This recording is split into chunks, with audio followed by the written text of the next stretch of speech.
Were you sort of ready mentally, Amjad, to make the leap? No, I saw what Zach and Ryan went through as founders. Like it was hard. It was really hard. And I had a empathy because I was, so early. And I think it was hard on me as an early employee. I would like multiply that by 10 to 100 for the founder versus the early employee in terms of stress and how much you have on the line and your reputation, all of that.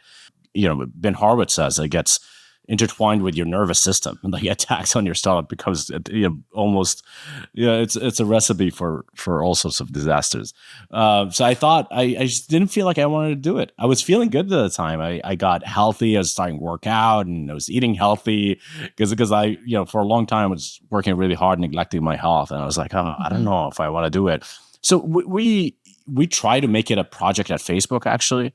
I went to my manager. I was like, hey, I kind of want to work on this, but I think it could have a great impact on the world and would make programming easier. Would it would like unlock opportunities across the globe. And they were interested, and we tried exploring that, but it just never panned out. I just felt like I'm going to lose ownership of this thing, and I'm going to have a boss and all of that. Yeah. But they offered me a job in Facebook. They did, and it was eventually. So we got.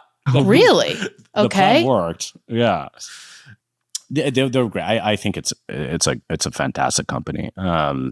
And so I decided to finally, like to after a lot of deep thinking, the thing that really Haya and I kind of felt like we care about is the mission.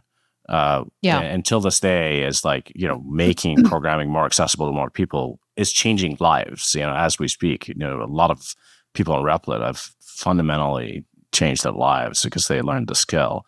I wrote a master plan. So the master plan, I was inspired by Elon at the time with his Tesla master plan. And the master plan, actually I have it up on the website somewhere, but basically like the first step is we're going to make this tool. It's not going to be that powerful. So the best use case for it is to learn the program. And we're going to sell it to schools. That's how we're going to monetize, and teachers and students are going to use it. Then the second step is like, we're going to improve it tremendously and make it so that you can like do more things with it. We're going to have a lot of data. We're going to train an AI, and the AI is going to help you to code. And that way it's going to make programming even more accessible. And mind you, this is like 2015, 16, right? I'm writing this thing. And AI was not what it is today. Yeah. So I kind of saw that it was going to come and it's going to have an impact on coding. And the third step was like, Replit is going to become a one-stop shop to build any sorts of software.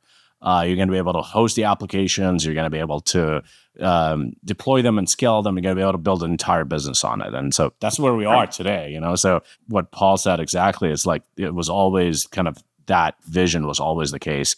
When we applied to YC the first time, we're like, we're kind of an education company.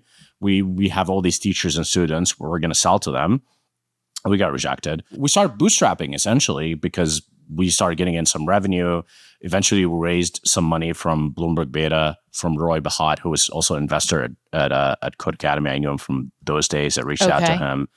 But still, it wasn't a lot. We raised like $500,000. And so we were kind of bootstrapping for a long time. And we actually had a profitable month or two at some point until I get this DM from Sam Altman in late 2017. So Sam sends me a DM and he's like, hey, I run YC. I'm like, dude, I know who you are. Come on. and he's like, we've been looking at Replit and we think it's super interesting.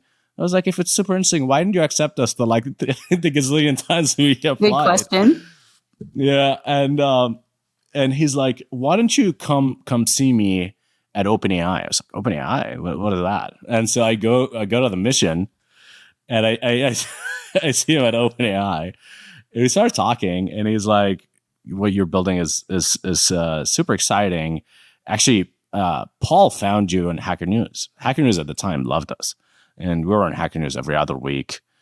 And you should talk to him before you decide you want to do it or not. So PJ and I started a email relationship because at the time, I think late 2017, he was very committed to the retirement idea, and I Yes. think he was getting on phone calls or And any we of had that. moved to England. Well, he doesn't get Yeah. on phone calls ever. Anyways, right.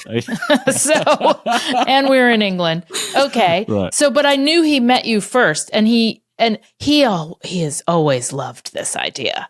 In fact, he tried to build it. Carolyn, if you remember in the episode with PG, remember he tried to start his own company that was like a combination of Replit, Heroku, and a programming language, and he bailed. Yeah, I do remember that. And just did the programming language. But this is always one of his pet ideas. So I think when he met you or talked to you, he was super excited and funded you, right? Not yet. So Not yet. Okay. We talked for 3 months over email. And I think I could like print out a book of the essays he sent me. Like it was really great because for the first time, someone got Replit, like got it, on a gut level, and we talked about all the things that are broken in the world of programming today and how we're going to be able to fix them. And then towards the end, he was like, there's a new YC batch starting. You should consider it. That was the only thing that he said. I went to Haya first and was like, hey, like we have a business, and do we want to give 7% to YC because we're already kind of off to the races. It wasn't actually that big. And